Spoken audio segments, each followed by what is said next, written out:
Hey everyone, welcome to Cupboard Creations. My name's Gareth and this is my little corner of the internet for playing my food. Today I'm making a chutney again, and this time I'm going to do my red onion chutney. Now I've made a caramelised onion chutney before, which went down an absolute treat, so I'm really hoping this one does as well. But a lot of the questions I had in that was, why don't you use red onions? Like, well, if I'm going to use red onions, I'm going to use a slightly different spice profile to it. You're going to get something a little bit kind of more aniseed, little things that just won't hit with a caramelised kind of white onion, but will hit beautifully with a red onion. So we're going to kick this off really simple. Grab yourself red onions. You want about 700 grams. And all we're going to do is chop these up. You don't want to chop them too big because, you know, you want to be able to like spread it on things without it all falling off the sides. So if you're using big red onions like these ones, you probably want to chop those into thirds. It will, you know, as it's cooking, these pieces will kind of wilt down a bit. They'll get a bit smaller. If you're using a much smaller onion, I'd literally just pop it in half and then chop it that way. But all we got to do, cut these into little couple of mil batons. Right, so we've got our onion there. The tears have cleared. Now, last thing you got to do over here is you want to use, well, I'm going to use fennel seeds for this, which are a lovely little flavour. Give you that little bit of that aniseed, and it really, really goes well. So they are quite large, and what you don't want with something like a chutney is large lumps of it kind of getting stuck in your teeth. So what I'm going to do, use a messel and porter and messel. I still can't do it. One of them, and we're going to put 2 teaspoons of fennel seeds in there. And then we're just going to kind of crush them up a little bit, just to break them apart. You don't need to grind them into a powder. Just break them slightly. So there we go.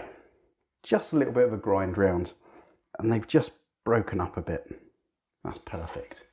Okay, so that's everything done over here. Now we can just head straight over to the hob, start putting it all together.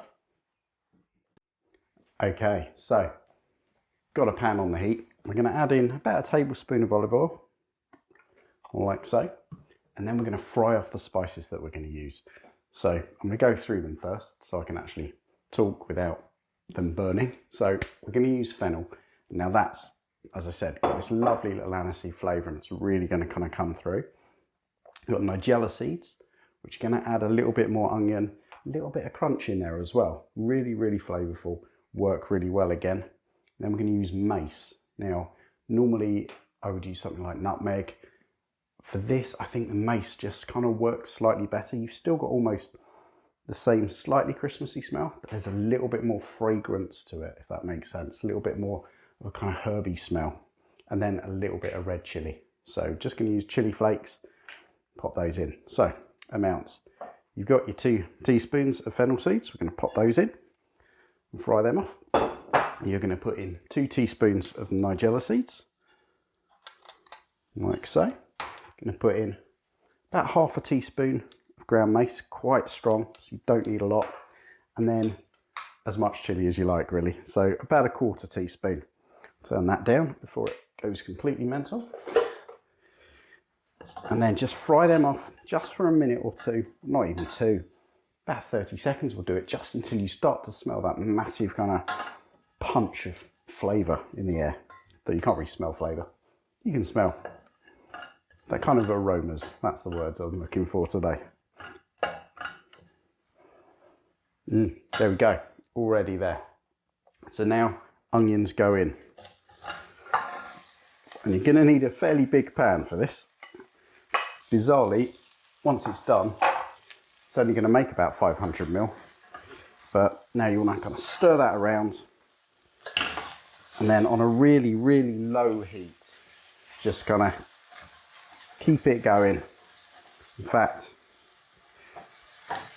I'm going to move this to the back one, which is a little bit smaller, just so that we can kind of get that slowly cooking.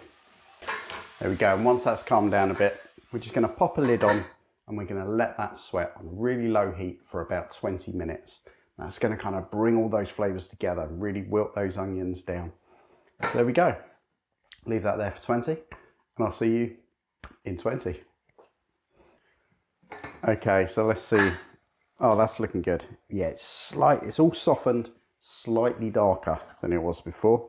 So you're getting that little bit of caramelization, which you will get. Red onions, full of sweetness. So that's going to help. We are going to prompt it a little bit, get it on its way. So within the entire recipe, you're going to use about 160 grams of brown sugar, or light soft brown sugar. So all we're going to do is we're going to put a good heaped tablespoon or 2 level ones in there, and a little pinch of salt as well. So just for flavour, a little pinch of salt in there. Stir that in, and you'll start to see, like, very quickly that sugar will just help everything kind of caramelize up a bit more.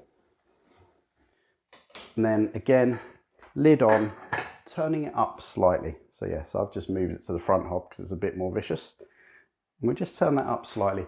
Another 10 minutes with that sugar in there. That should really, really help it. Okay, so that now should have caramelized up. Yes. So it's gone kind of a little bit brown, a little bit darker, and really, really soft, which is perfect. These holding together, it's never really going to fall apart. If you go too long, it will just become almost like a paste. We don't really want that with the chutney. You want a little bit of bite to it. So now the rest of that sugar. So in total, you got 160 grams of sugar in there. It should make this sweet, but not too sweet. I don't want this to be, you know, like a kind of dessert, like a jelly. But it should just, you know, bring it forward. It's kind of really helps complement those onions. So that's going to be perfect. And then we're going to add 200 ml of red wine vinegar. And that's going to give you that acidity, kind of bring it all together, really help kind of preserve it. So you just want to mix those in nice and gently so you don't splash it all over ourselves. And then you're going to, keeping it on a sort of low to medium heat, you just want to bring that up so it starts to bubble, and then keep the lid off on this one and just let it bubble and bubble and bubble away until it's kind of thickened up. It should take about half an hour. Just before halfway through, you want to think about getting your jars ready. So if you're going to sterilize them, which I'm going to do so that it keeps much, much longer, is you want to wash your jars in hot soapy water and your lids. Put the jars in the oven, 140 degrees C for 15 minutes. And the lids, just drop them in a bowl of boiling water or boiled water. Leave them in for the same amount of time. And if you time it right, this should be ready.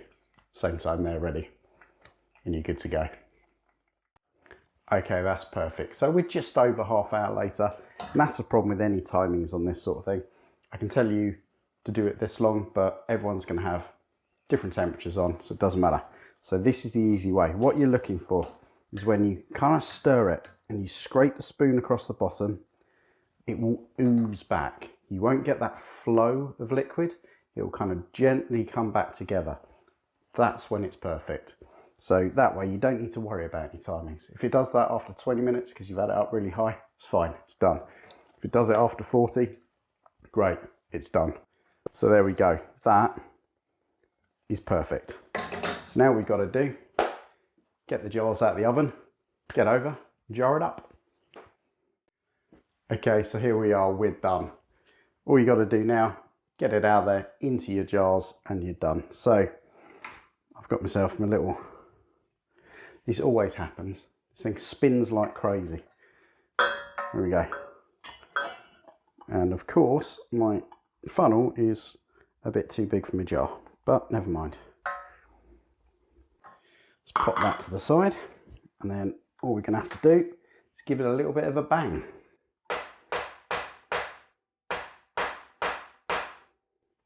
That's going to knock all the air out and get that nicely sealed down.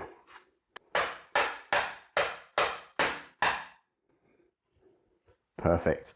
Now, lids. So here we go. Pop my lid on there, being very careful because this is really, really hot. And there we go, there's one.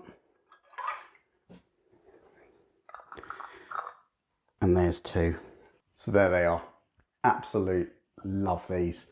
That's going to go great on cheeses, meats and things, and that will keep now in a sterilised jar. Once those little suction things go pop down, oh, that one almost already has. That will keep for almost a year in a cupboard. Don't need to put it in the fridge. With all of that vinegar and the sugar, that will just preserve it and it'll keep it great. So cupboard for a year. If you open it, keep it in your fridge and it'll keep for a good few weeks. Probably get 3 to 4 weeks, will be fine. So there we go. That is my red onion chutney. I love this one. It's really, really good. Full of fragrance, full of lovely flavours that goes beautifully with anything. So there it is. I hope you give this one a go. I hope you enjoy it and I'll catch you next time. Cheers. Now that's hot.